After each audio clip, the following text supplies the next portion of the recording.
La parole est à Monsieur Pierre-Alexandre Anglade, président de la Commission des Affaires européennes.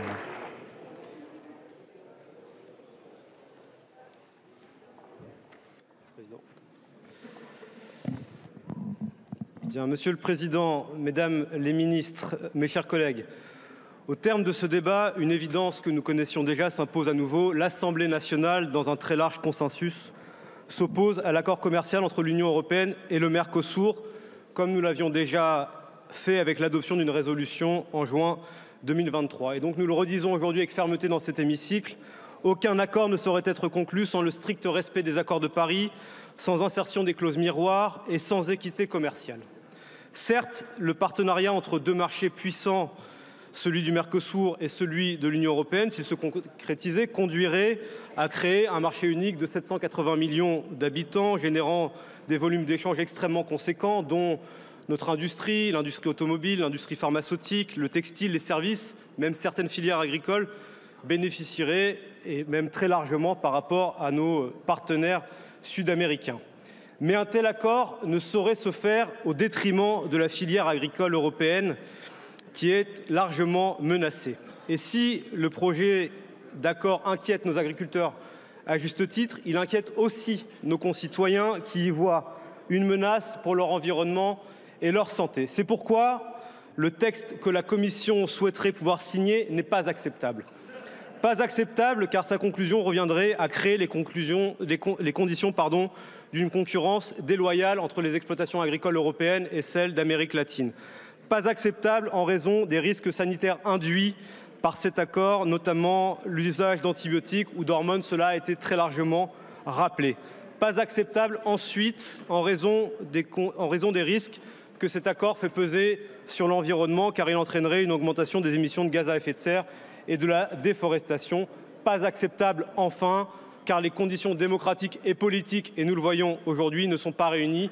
La France s'oppose par la voix du président de la République, par la voix du Premier ministre et du gouvernement et désormais de son Parlement à la conclusion de cet accord. Et cette position, nous la maintenons, nous la réaffirmons et elle doit être entendue par nos partenaires européens. Mais ce débat, c'est aussi l'occasion d'adresser un second message à nos voisins et aux institutions européennes, qui est de lancer sans tarder la révision de notre politique de commerce. Nous sommes un marché de 450 millions d'Européens. C'est une force immense qui doit nous permettre plusieurs choses. D'abord, de bien protéger la santé de nos concitoyens en appliquant strictement nos standards sanitaires. Bien protéger ensuite notre modèle social en impliquant là aussi nos standards sociaux et bien protéger toujours nos ambitions climatiques en défendant nos standards environnementaux.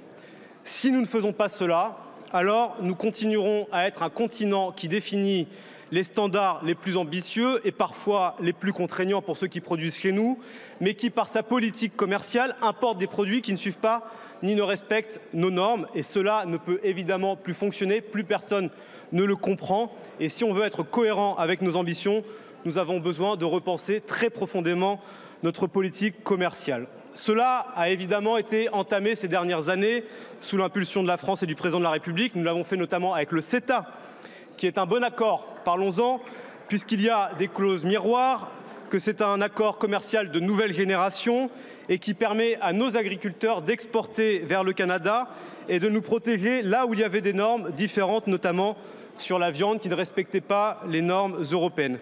Et je le dis parce que dans le débat de cet après-midi, il y a eu parfois un peu de démagogie. Et cette démagogie, elle pourrait nous mener vers le rejet de tout accord commercial. Et cette fermeture, ce repli, qui est une forme de décroissance, serait évidemment mortel pour nos industriels, nos agriculteurs et tous les producteurs européens qui bénéficient en partie de ces accords. C'est pourquoi nous ne devons pas mettre un terme au commerce, bien au contraire, mais bâtir des accords commerciaux modernes, justes, qui respectent les accords de Paris sur le climat, qui incluent des clauses miroirs sur les conditions de production de certains biens sensibles, notamment agricoles.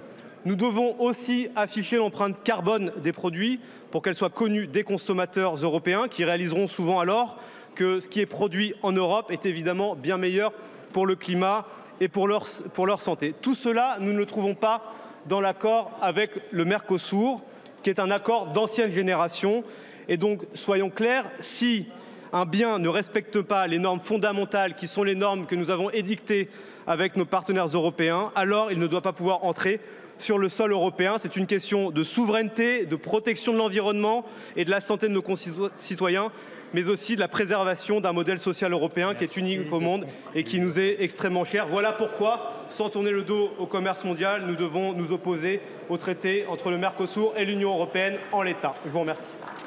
Merci. Le débat est clos. La parole est à Madame Sophie Primas, ministre déléguée chargée